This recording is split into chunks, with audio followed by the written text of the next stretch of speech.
¿Todo bien? Perfecto.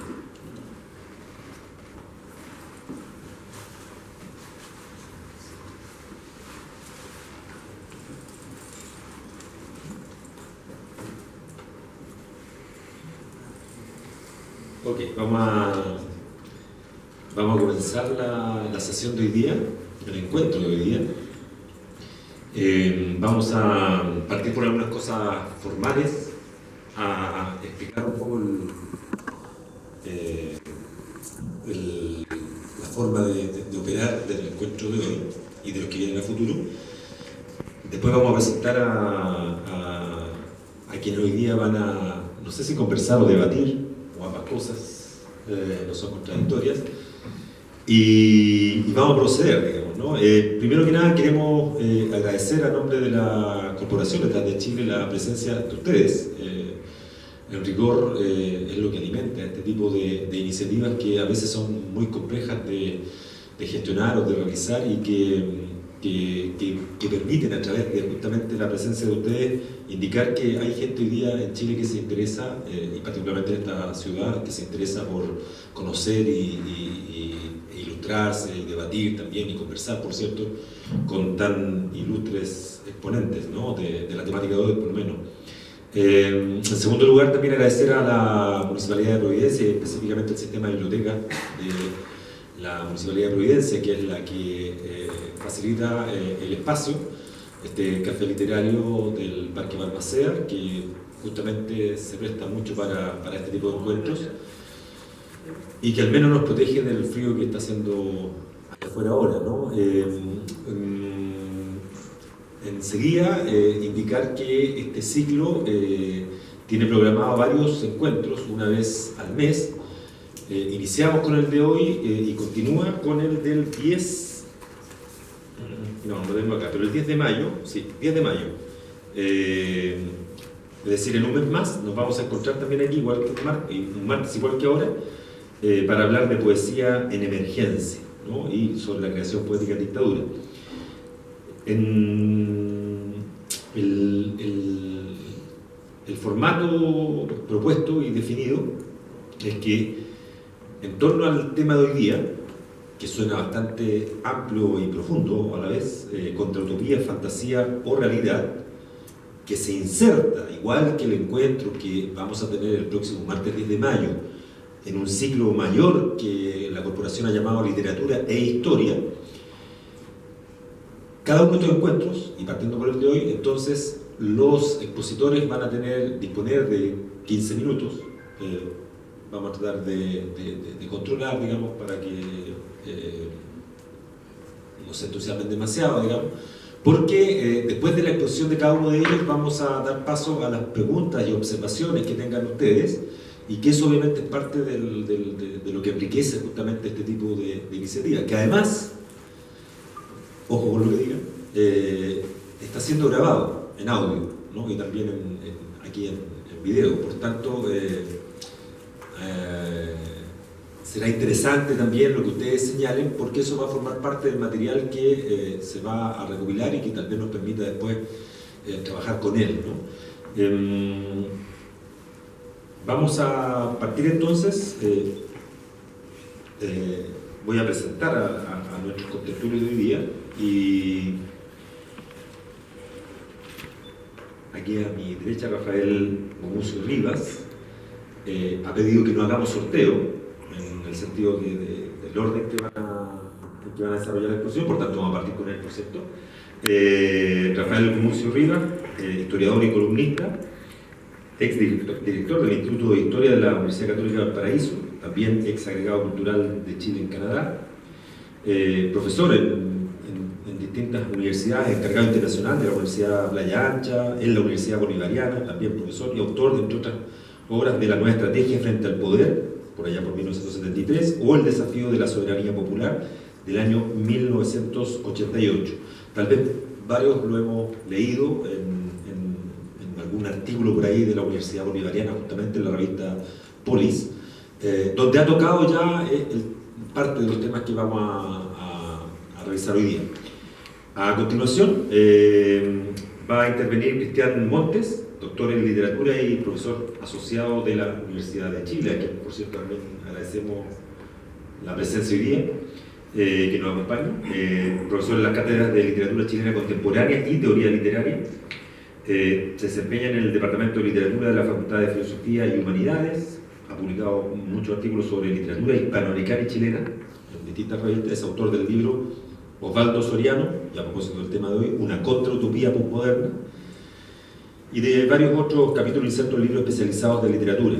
¿No? Ha realizado investigaciones en Estados Unidos, Alemania, Cuba, etcétera, en otros países más, y ha sido becado también por el Departamento de Cultura alemán para realizar investigaciones en el Instituto Iberoamericano de Berlín, siendo profesor visitante también de la Universidad de Friburgo en Alemania, además de jurado en algunos concursos literarios, ¿no? Finalmente, el dueño de casa, a quien además vamos a felicitar porque ha sido recientemente reelecto en su cargo de presidente de la Corporación Letras de Chile. Por tanto, entendemos que este tipo de iniciativas van a seguir desarrollándose y profundizándose en el periodo en que va a ejercer tal cargo, ¿no? Diego Muñoz Valenzuela, nacido en Constitución en 1956, que ha publicado libros de cuentos y microcuentos, 2 libros ilustrados de microcuentos y 4 novelas, que se distingue como autor de la ciencia ficción y del microrelato.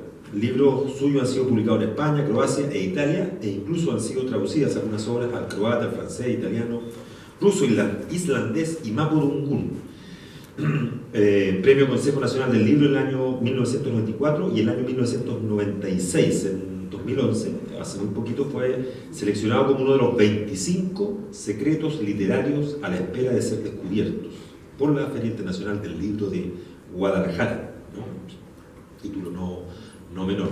Bueno, con ellos tres, con estos distinguidos invitados, vamos a abordar efectivamente el tema que nos convoca hoy día y que tiene que ver justamente con esto de las contrautopías, ¿no? El título, me imagino que lo puso Diego, fantasía o realidad. Cada uno, reitero, de ellos va a disponer del tiempo entonces para exponer sus ideas, digamos, y después vamos a debatir entre ellos y sobre todo con ustedes. Reitero los agradecimientos por su presencia y comenzamos entonces con el profesor Rafael Muñoz. Bueno, ¿está bien? No, también, un poco más cerquita lo que decía. Bueno, lo del sorteo es que en la antigua Grecia se sorteaban todos los cargos. Pero ustedes saben que la democracia griega fue odiada por uno de los primeros utopistas, que es el maldito Platón. Platón odiaba la democracia. O sea, la utopía nació contra la democracia. Y Sócrates, un enemigo mortal de la democracia, fue bien matado por ser enemigo de la democracia, dejémonos de cosas. Y de ahí tuvo que tomar la cicuta. Yo no soy muy amigo de Sócrates porque soy más amigo de Nietzsche, y Nietzsche odia a Sócrates también. Bueno, dejemos eso de lado.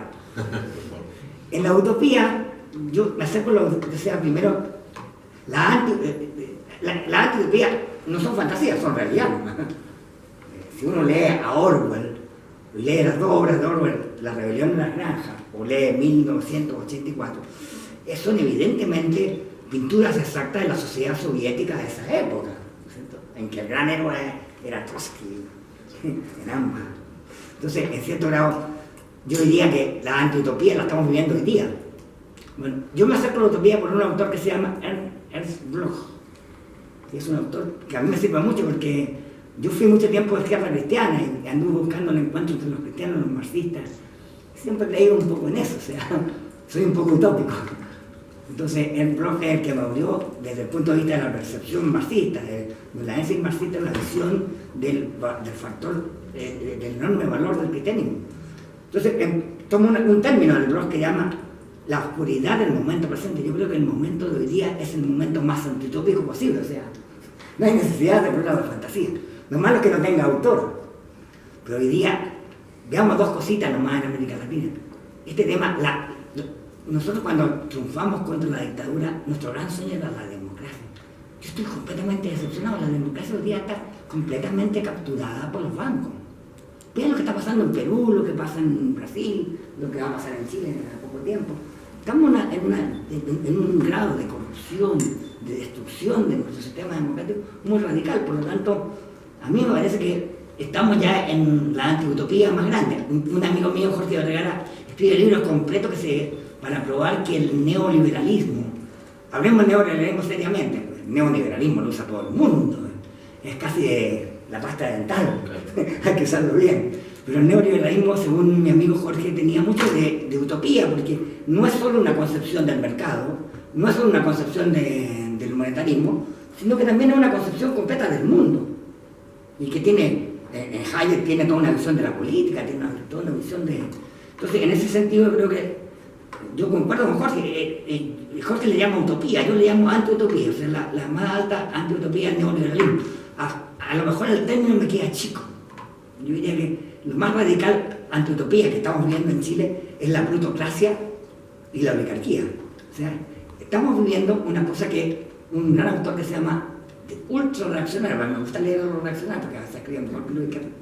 Entonces, Alberto ha sido una cosa, estamos viendo la religión de la desigualdad.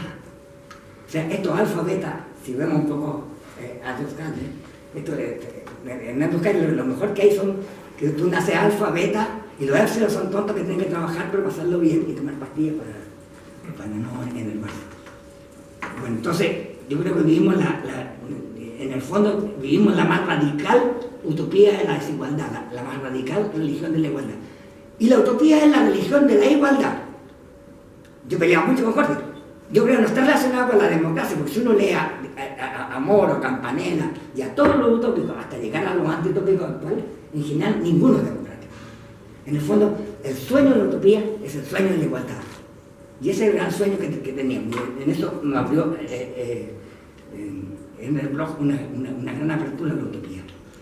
Bueno, quiero decir tres cosas sobre el blog, que a mí me parece que son interesantes. La primera de todas es que es la concepción para Bloch la más radical antiutopía es la muerte. Bueno, yo me estoy acercando a esa etapa, entonces, ya estamos viejitos, entonces.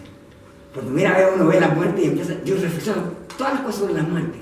Y la muerte es una terrible antiutopía para Bloch, porque Bloch nunca fue cristiano. O sea, porque si uno es cristiano tendría que creer al menos en la resurrección y no tenerle miedo al pelado. Yo creo que los cristianos le tienen terror a la muerte, entonces, no entiendo eso. Entonces, Bloch lo plantea como la más radical.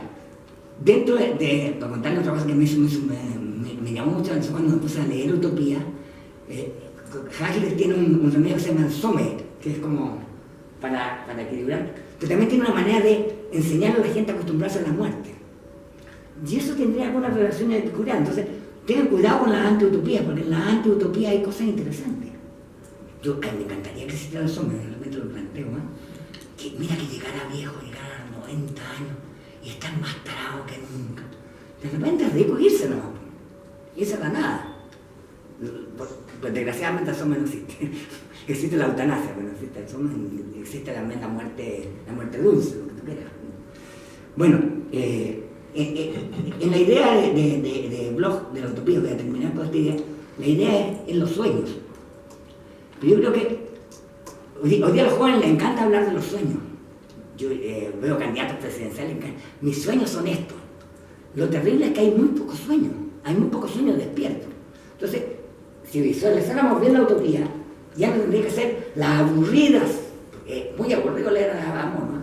La aburrida huida a islas lejanas, o caer en Campanella, que es un cura, que es casi un manacal, hay cosas muy aburridas. Imagínate que en Moro a la gente la mataban si traicionaba a su señora, si era infiel, imagínate. Bueno, hasta Pinochet la pagaría. Entonces, en el fondo, dentro de esta... me salto. Bueno, en cierto grado, la idea central que yo tomaba era la idea de las pulsaciones. O sea, Ernest Bloch tomó un punto muy central que llama él los sueños de vigilia, los sueños despiertos. La tragedia de esta antiutopía actual es que no hay sueños despiertos. Es que no hay sueño. Es que no hay visión. No hay visión de mundo, ni hay visión de país. Hoy día la visión, la televisión que tenemos así en Orwell, la televisión hoy día y el gran hermano es el jefe del banco. Son los jefes de bancos mundiales. Eso determinan todo. Determinan la vida de los países, la vida de las personas, la vida de los sueños. Entonces, sin la existencia de sueños despiertos no hay utopía. Y yo sostengo que hoy día no hay posibilidad de utopía, hay solo contrautopía. Y la contrautopía central es esta, la vida humana raptada por los bancos. Y yo diría, mi segundo punto, y termino, no la tengo más, mi segundo acercamiento a la utopía lo estoy haciendo ahora, porque me pidieron de la masonería que escribiera un libro sobre José Victorino Lastarria y personajes del liberalismo chileno. Una reivindicación también interesante, porque el liberalismo como tal no existe en Chile hoy día, o existe con muy poca representatividad en política, pero el liberalismo de esa época era interesante. Entonces, también volviendo a mi búsqueda cristiana en la utopía, estoy trabajando mucho a Bilbao como lector de Lamennais. Lamennais fue el primer cristiano revolucionario que existió en el siglo XIX. Y cómo planteó esta idea de que, en el fondo, voy a tomar la término de Bloch, es decir, el hambre es la parafina del pobre. O sea, el hambre es el que impulsa al pobre a buscar una liberación utópica, pero una utopía ahora, en el caso de Ernst Bloch, claramente le llaman la utopía completa, una utopía encarnada, una utopía que supera las grandes alienaciones que Marx tocó. Y hoy día los marxistas no tocan, porque los marxistas hablan de otras cosas, pues ya no empiezan a hablar de la idea liberadora del hombre que está en esta utopía completa. Entonces, para terminar, creo que el choque que tenemos hoy día es la religión de la igualdad contra la religión de la desigualdad. Utopía versus contra utopía.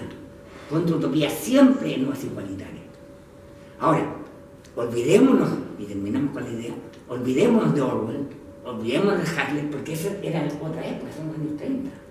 Esos años 30 se acabaron. O sea, el nazismo está prácticamente desaparecido y el marxismo-stalinista está completamente desaparecido, salvo uno o dos locos que lo sigan, eso no importa. Pero en el fondo, yo creo que la gran contrautopía actual es la lucha contra la desigualdad. Y por desgracia, y voy a decir con toda franqueza, en Chile y en toda América Latina lo que está triunfando es la desigualdad más radical. Tenemos la oligarquía más pútrifa.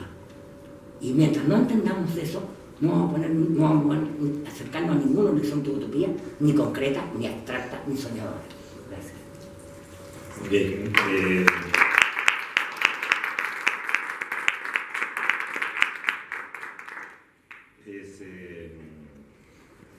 ¿Hay salida para eso? Yo creo que no. ¿Hoy? No. La muerte. Más. Veamos entonces. Veamos qué dice Cristian Montes al respecto. Muchas gracias. Bueno, para mí es un gusto estar aquí en nombre de Letras de Chile y en la primera sesión que tenemos. Un placer. Muchas gracias por la asistencia de ustedes.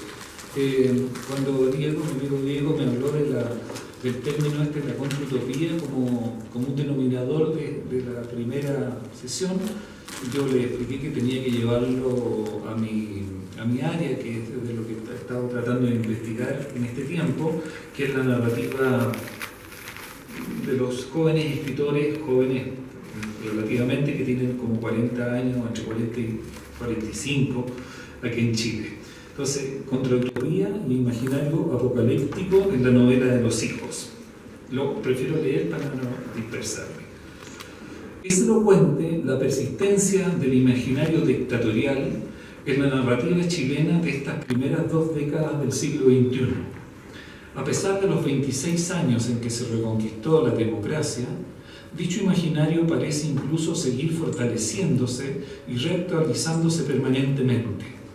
Tal circunstancia adquiere particular incidencia al tener en cuenta un corpus narrativo publicado entre los años 2000 y 2014, conformado por escritores nacidos entre 1970 y 1990. Se está ante una producción literaria que ha sido definida como novela de los hijos, entendiendo por ella una novela escrita por los hijos de quienes fueron víctimas directas de la dictadura, una narrativa donde se articulan de otra manera los temas de la memoria, el duelo y el trauma. Los escritores de segunda generación, como también ha sido nombrada, donde están autores como Alejandra Costamagna, Nona Fernández, Álvaro Bizama, entre muchos otros, poseen nítida conciencia de no haber sido, a diferencia de sus padres, protagonistas directos de la historia, pero sienten que sí fueron afectados, aunque de otra manera y con distintas consecuencias, que la de sus antecesores generacionales. Son novelas que evidencian una carencia constitutiva en la cual se perciben las huellas de una catástrofe. La percepción generalizada respecto a sus padres es que estos no pudieron cumplir sus expectativas y ellos les dejó a los hijos una sensación de orfandad. Según el filósofo Sergio Rojas, no se estaría por ello ante la literatura de una generación, sino que ante la literatura de los hijos de una generación. Y entonces se escribe desde esa condición, la de los hijos, a los que les fue arrebatada la posibilidad de la novela. Ello incide, tal como señala Lorena Amaro, en que muchos de estos textos están signados por la culpa, una marca ineludible de su relación con el tiempo histórico y familiar, una culpa que se debe a haber vivido la época infantil bajo la violencia y la crueldad de la dictadura pinochetista, de haberse mantenido como niños que eran ajenos a los giros políticos. La producción literaria de estos escritores es susceptible de distribuir en dos grandes grupos.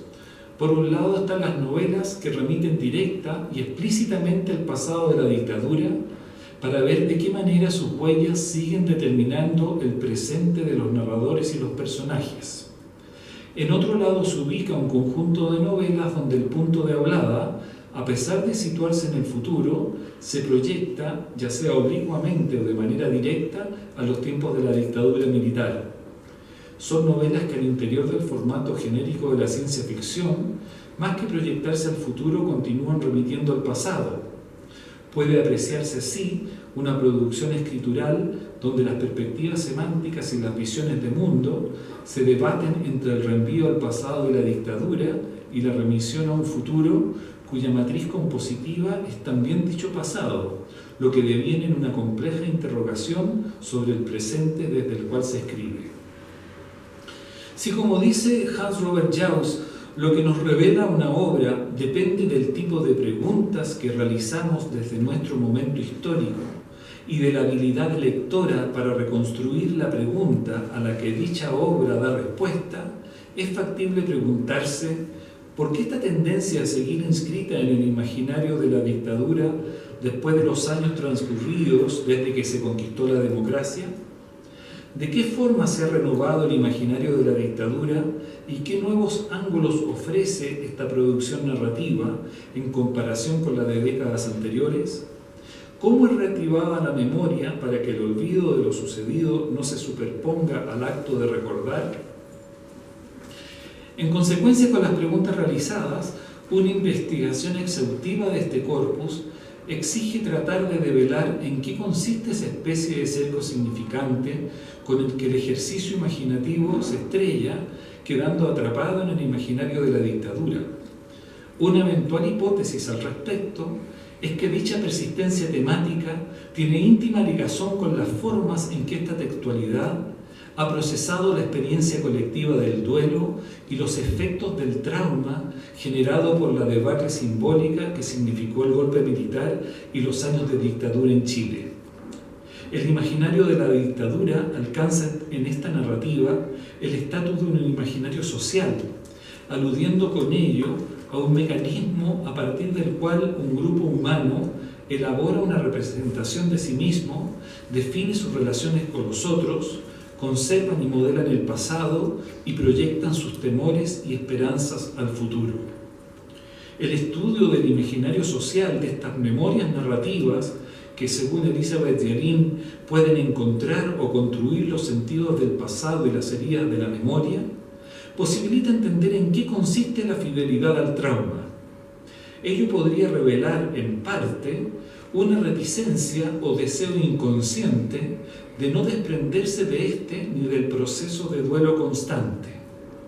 Podría afirmarse así que en el imaginario social de esta generación se encuentra activado un sustrato apocalíptico contrautópico íntimamente ligado al proceso de duelo que la escritura postdictatorial viene desarrollando desde el momento que la democracia fue recuperada. El término contrutópico se basa en la definición que el filósofo Gianni Vattimo hace del concepto de contrutopía, refiriéndose con ello a un tipo de sensibilidad que se expresa en ciertas obras artísticas del siglo XX, las que revelan una profunda desilusión ante las expectativas científicas, sociales y políticas que venían desarrollándose desde la época de la Revolución Industrial. Novelas como El mundo feliz de Huxley o películas como Blade Runner de Ridley Scott describen un mundo que ha llegado a la cúspide de sus posibilidades para después destruirse y generar desde allí otros registros de existencia. Forma de post-apocalipsis donde el sujeto, radicalmente desilusionado de las grandes promesas de la modernidad, necesita crear desde las ruinas nuevas formas de sobrevivencia. Cabe señalar que la utilización del concepto de contrutopía no comporta, para los efectos de esta presentación, las condiciones de tradición europea.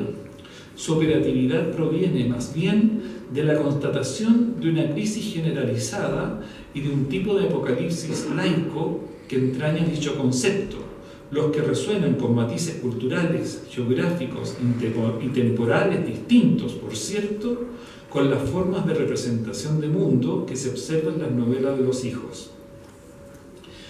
El sustrato apocalíptico contrautópico no se vincula, sin embargo, en esta narrativa a una matriz religiosa donde sea posible una iluminación futura o cierta redención. Lo que se advierte, en cambio, en el modo que tienen los escritores de reconocerse al rememorar el pasado, es un generalizado sentimiento de desesperanza y un apocalipsis sostenido que articula pasado, presente y futuro y se experimenta como una sensación de catástrofe constante. Es un tipo de apocalipsis que se expresa más bien en un tono apocalíptico contrautópico que no supone directamente la presencia de un evento apocalíptico al modo de una revelación posterior a un descalabro generalizado. Según Klaus Schärpe, el tono apocalíptico puede existir fuera de las narrativas redentoras y vivirse como una especie de apocalipsis, sin una propuesta de verdad última, es decir, como un final sin final, como un fin que nunca cesa. La incorporación del término apocalipsis contrautópico para referirse a estas narrativas de los hijos funciona como un significante privilegiado que revela una particular percepción de lo ocurrido en tiempos de dictadura, vale decir, los crímenes en contra de quienes pensaban distinto, las desapariciones, el miedo generalizado, la crisis de confianza y del sentido de pertenencia, la pulverización de toda utopía y la apabullante inserción en el neoliberalismo triunfante. Se observa aquí un tipo de sensibilidad vinculada directamente a la experiencia del duelo que se ha venido gestando en tiempos de postdictadura, que conduce de manera natural a la oposición freudiana entre duelo y melancolía. En este sentido, así como pueden advertirse características que se asocian a determinadas formas de procesar el duelo, se aprecia igualmente en esta escritura la inscripción de síntomas de melancolía que se evidencian en la desencantada tonalidad anímica presente en los textos, en la baja autoestima de los narradores y personajes y en una cierta parálisis conductual para liberarse del estado negativo que los afecta. Lo que se postula en estas páginas es que el trabajo de memoria realizado y el reenvío al presente revelan finalmente un estado de ánimo y una tonalidad emocional no solo personal sino colectiva. En este sentido, y entendiendo que todo texto literario genera determinadas sensaciones y revela un estado de ánimo de un periodo histórico, es posible plantear que en estas novelas la sensación anímica que queda en la lectura es que en el pasado ocurrió una catástrofe de alguna manera definitiva e irrevocable. Por tal razón, la melancolía puede ser el término adecuado para describir esta atmósfera psicológica ya que permite entender el sustrato